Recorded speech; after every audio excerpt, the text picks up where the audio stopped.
hello friends, welcome my channel Stay Cooking சமையல் easy. இன்னைக்கு நம்மளோட சேனல்ல பாத்தீங்கன்னா ரொம்பவே சூப்பரா எம்மியா ஒரு டிஃபரண்டான முட்டை கிரேவி தான் फ्रेंड्स. இது வந்து ரொம்ப சூப்பரா இருக்கும். சாதம், சாம்பார் சொல்லிட்டேன். சாதம், சப்பாத்தி, இட்லி, தோசை, பூரிக்கு எல்லாத்துக்குமே ரொம்பவே சூப்பரா இருக்கும். ஸோ கண்டிப்பா வீடியோவை ஸ்கிப் பண்ணாதீங்க. தொடர்ந்து வீடியோ பார்த்துட்டே வாங்க. இந்த கிரேவியை நீங்களும் ட்ரை பண்ணுங்கள். ட்ரை பண்ணி எப்படி இருக்கும் உங்களோட ஃபீட்பேக்கை என்னோட ஷேர் பண்ணிக்கோங்க. வாங்க வீடியோக்குள்ளே போயிட்டு நான் இந்த முட்டை கிரேவி எப்படி செஞ்சேன்றதை பார்க்கலாம். கடாய் வச்சுக்கோங்க. கடாய் நல்லா சூடானது கொஞ்சமாக எண்ணெய் சேர்த்துக்கோங்க. இப்போ இதில் ஒரு பிஞ்சு போல் மஞ்சள்தூள், ஒரு 1/4 டீஸ்பூன் போல் மிளகாய்த்தூள், அடுத்து கொஞ்சமாக சால்ட்டு. ஃபஸ்ட்டு இதை நல்லா மிக்ஸ் பண்ணிக்கோங்க. ஆயிலில் மிக்ஸ் பண்ணிவிட்டு இதோட நம்ம பாயில் பண்ணி வச்சுருக்கிற முட்டையே சேர்த்துக்கலாம். நான் இன்றைக்கி 5 முட்டை எடுத்திருக்கேன். இப்போ இதை நல்லா ரோஸ்ட் பண்ணிக்கோங்க. நம்மளோட இந்த மேல் பக்கம், முட்டையோட மேல் பக்கம்லாம் நல்லா வந்து இந்த மசாலாலாம் நல்லா இறங்கணும். அது மாதிரி நல்லா ரோஸ்ட் பண்ணிக்கோங்க. இப்போது மேல் பக்கம்லாம் பார்த்திங்கன்னா நல்லா ரோஸ்ட் ஆகிருக்கு. இப்போ முட்டையை நம்ம எடுத்துடலாம். அதோடவே இன்னும் கொஞ்சம் எண்ணெய் சேர்த்துக்கோங்க அதே கடாயில். இப்போ எண்ணெயில் 3 பட்டை 3 லவங்கம் சேர்த்துக்கோங்க. இப்போ இதோட ஒரு 10 போல் மிளகு சேர்த்துக்கோங்க. இப்போ இது நல்லா வெடிஞ்ச அப்புறம் நான் வந்து 2 வெங்காயம் மீடியம் சைஸு நீளமாக கட் பண்ணி சேர்த்துக்கிறேன். வெங்காயத்தை நல்லா வந்து வதக்குங்க எண்ணெயில். இது நல்லா கோல்டன் ப்ரௌன் வரணும். அடுத்து இதோட ஒரு பெரிய சைஸ் பூண்டு தோலை உரித்து சேர்த்துக்கோங்க.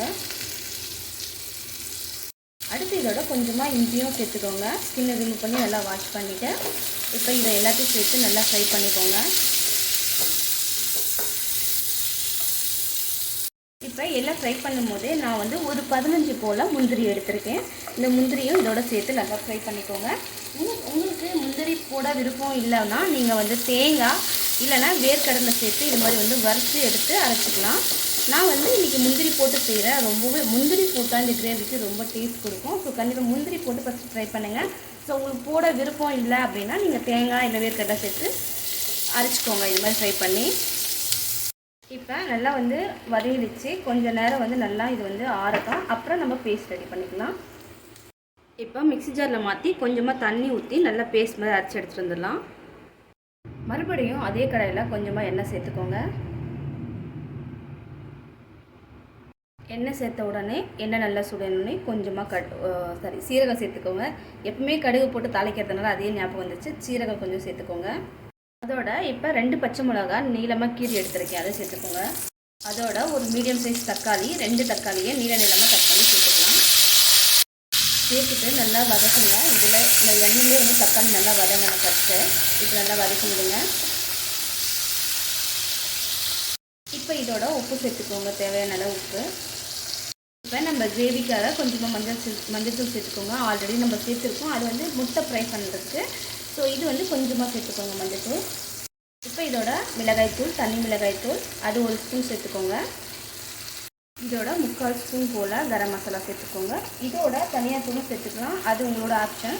நல்ல காரசாரமாக வேணும் அப்படின்னா நீங்கள் வந்து தனி மிளகாய்த்தூளை சேர்த்து செய்யலாம். இப்போ இதை நல்லா ஃப்ரை பண்ணிக்கோங்க. இப்போ இதோட நம்ம அரைச்சி வச்ச பேஸ்ட்டை சேர்த்துக்கோங்க.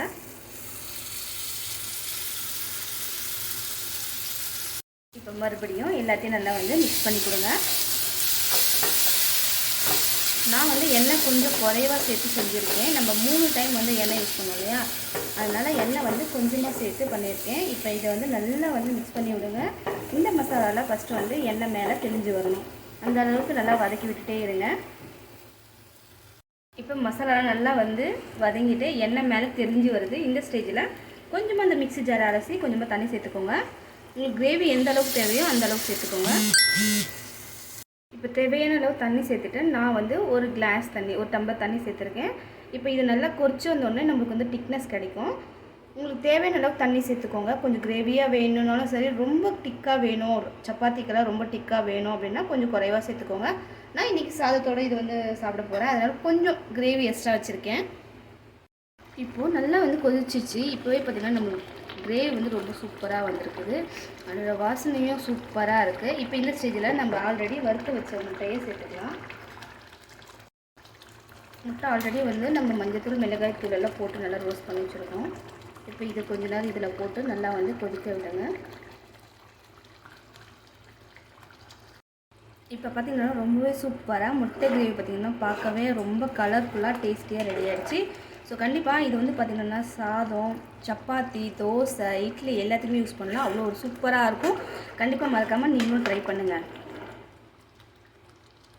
அவ்வளோதான் ஃப்ரெண்ட்ஸ், ரொம்பவே டேஸ்டியாக சிம்பிளாக கலர்ஃபுல்லாக இந்த மாதிரி கிரேவி செஞ்சு வீட்டில் இருக்கிறவங்க எல்லாருங்களே அசத்துங்க. ஸோ கண்டிப்பாக அவங்களும் ரொம்ப விரும்பி சாப்பிடுவாங்க, உங்களையும் ரொம்ப பாராட்டுவாங்க.